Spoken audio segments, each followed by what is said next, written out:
Hi, I'm Val, your opera guide. Here is my review of Samson et Dalila at the Royal Opera House, London. Running from 29 May through 3 June 2026 on the main stage of the Royal Opera House, Camille Saint-Saëns Samson et Dalila returns as one of the great monuments of French opera. Premiered in 1877 and drawn from the biblical story in the Book of Judges, the work occupies a fascinating space between sacred drama and sensual spectacle. Long controversial for its mixture of religious subject matter and erotic intensity, the opera has endured through the richness of its music and the psychological complexity of its central relationship. Lasting approximately 2 hours and 30 minutes, including one interval, Richard Jones's production approaches the work less as biblical pageant than as a study in ritual, power, and collective obsession. Jones frames the opera with a characteristically sharp eye for social behavior and public performance. Rather than presenting a distant, ancient world, the production transforms the conflict between Hebrews and Philistines into something disturbingly familiar. Communities defining themselves through ceremony, fear, and spectacle.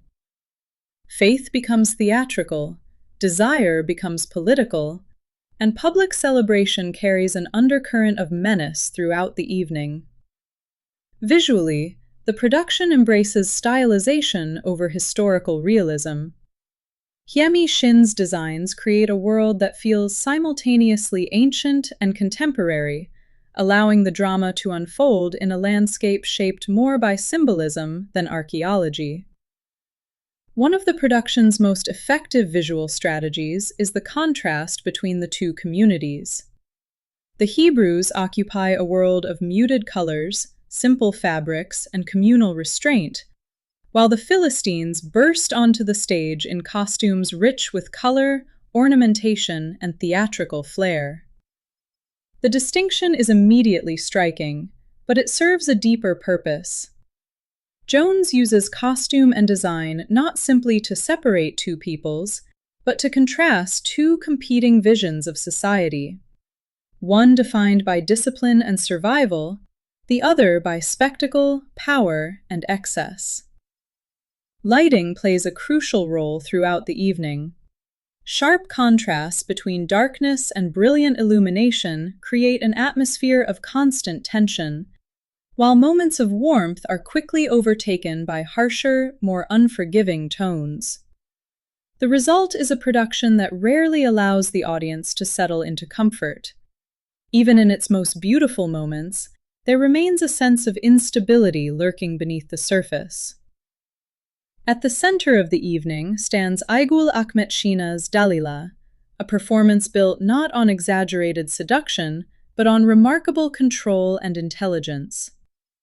Vocally, she brings warmth, richness, and extraordinary security to Saint-Saëns' long lyrical lines.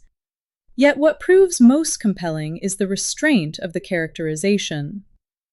Her Dalila understands precisely how power operates within this world.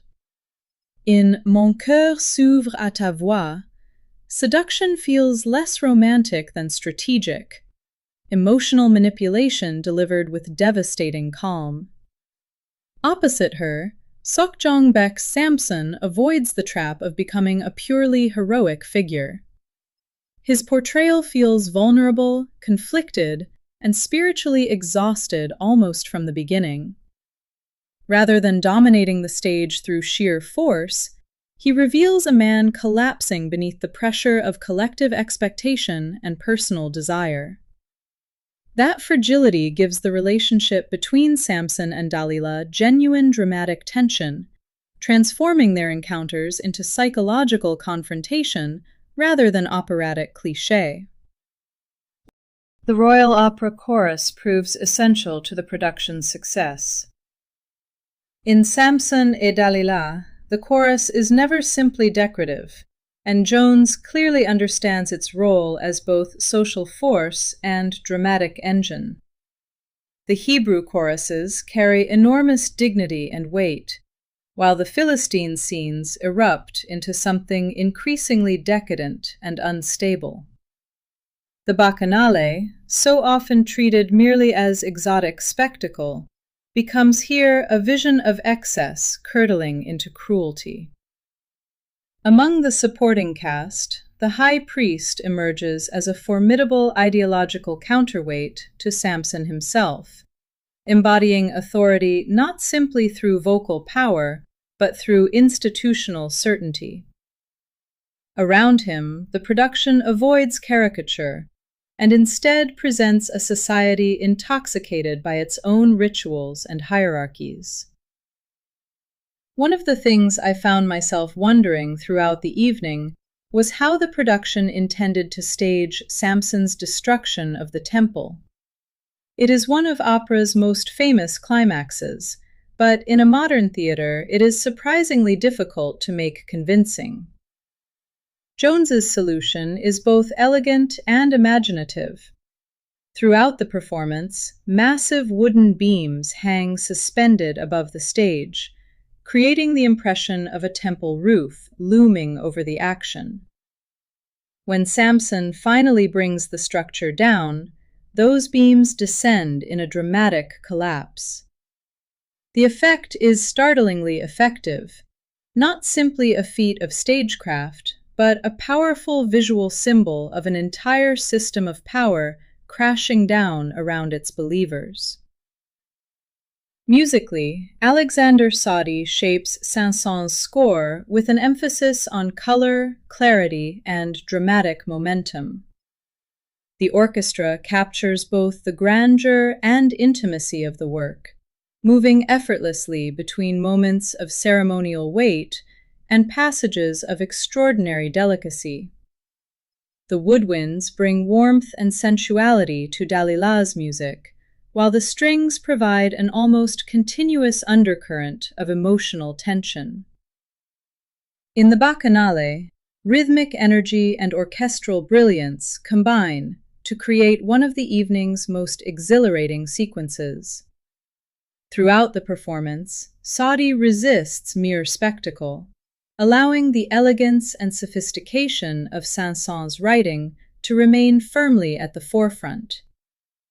What lingers most after the curtain falls is the production's atmosphere of instability. Jones seems far less interested in presenting a simple moral universe than in exposing how societies construct myths, enemies, and rituals around themselves. In that sense, this Samson et Dalila becomes more than biblical drama.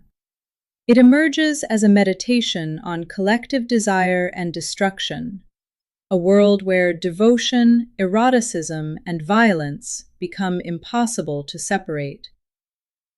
I'll see you at the stage door, where the conversation about opera always continues.